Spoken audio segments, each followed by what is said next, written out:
আসসালামু আলাইকুম গাইস, আশা করি সবাই ভালো আছেন। আমিও ভালো আছি। চলে আসলাম নিউ একটি ব্লগ ভিডিও নিয়ে। এখানে কিছু মাছ মাংস আমি ওগুলা প্যাকেট করে ফ্রিজে রেখে দিব। এখানে কিছু লাউ শাক বেছে রান্না করব।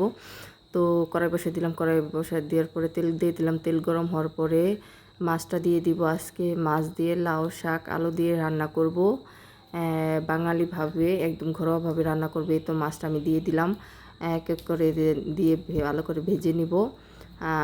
বেশ কিছুক্ষণ তৈরি করে ভেজে নিব। আর আমার রেসিপিগুলি কার কার কাছে দেখতে ভালো লাগে সবাই জানাবেন। একটা হলো লাইক কমেন্ট শেয়ার করে যাবেন, পেজটাকে ফলো দিয়ে রাখবেন। এই তো মাছটা আমি দিয়ে দিয়ে উল্টে পাল্টে ভেজে নিব। মাছটা এরপর উল্টিয়ে ভালো করে ভেজে নিব। এমন কয়েকবার করে এরকম করে ভেজে নিয়ে তারপরে মাছটা ভালো করে ভাজা হয়ে গেলে আমি মাছটা তুলে নিব। তারপর আমি বাকি মাছগুলো ভেজে নিব।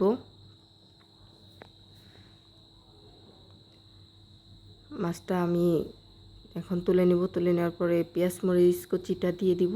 পেঁয়াজ মরিচ কুচিটা দেওয়ার পরে স্বাদ মতন লবণটাও দিয়ে দিব। লবণটা দেওয়ার পরে নেড়ে চেড়ে বেশ কিছুক্ষণ ধরে কষিয়ে নেব। পেঁয়াজটা ভাজা ভাজা করে নিব। কালার চেঞ্জ হওয়া পর্যন্ত কালার চেঞ্জ হয়ে গেলে আদা রসুনের পেস্টটা দিয়ে দিব। দিয়ে দেওয়ার পরে ভালো করে একটু ভেজে নিব কাঁচা স্মেলটা চলে যাওয়ার জন্য। তারপরে এখানে কষানোর জন্য পানি দিয়ে দিব। পানি দেওয়ার পরে গুঁড়ো মশলাটা দিয়ে দিব, হলুদের গুঁড়িটা দিয়ে দিয়ে ভালো করে আমি মশলাটা কষিয়ে নেব। আর একদম ঘরোয়াভাবে রান্না করব, একদম ঘরোয়াভাবে রান্নাটা করব। এখানে আলু কুচিটা দিয়ে ভালো করে একটু কষিয়ে নিব। আলু কুচিটা একটু ঢাকনা দিয়ে ঢেকে কষিয়ে নিব। তারপর ঢাকনা খুলে আবার নেড়ে চেড়ে একটু করে দিব। তারপরে বাকি শাকগুলো কেটে ধুয়ে রাখা শাকটা আমি দিয়ে দিব। শাকটা দিয়ে আমি ভালো করে নেড়ে চেড়ে রান্না করে নেব। ভালো করে মশলার সাথে মিশিয়ে নিব।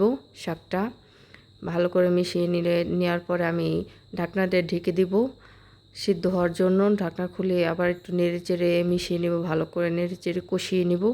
কষানো হয়ে গেলে এখানে আমি ঝোলের পানি দিয়ে দিব। ঝোলের পানিটা দেওয়ার পরে একটু মিশিয়ে নেব। সবজিটা মিশানো হয়ে গেলে আমি ঢাকনাটা ঢেকে দেব বলক ওঠা পর্যন্ত। বলক উঠে গেলে ঢাকনাটা খুলে নিব। খুলে নেওয়ার পরে এখানে ভেজে রাখা মাছটা দিয়ে দিব। নেড়ে চেড়ে ভেজে রাখা মাছটা দিয়ে দিয়ে বেশ কিছুক্ষণ ধরে একটু মিশিয়ে নেব। মাছটা মিশিয়ে নেওয়া হয়ে গেলে ঢাকনাটা ঢেকে দিব।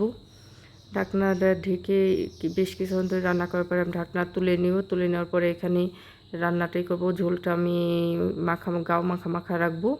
তারপরে তুলে নেব। এই তো আমার রান্নার ফাইনাল লুক। পুরো ভিডিওটি দেখার জন্য ধন্যবাদ।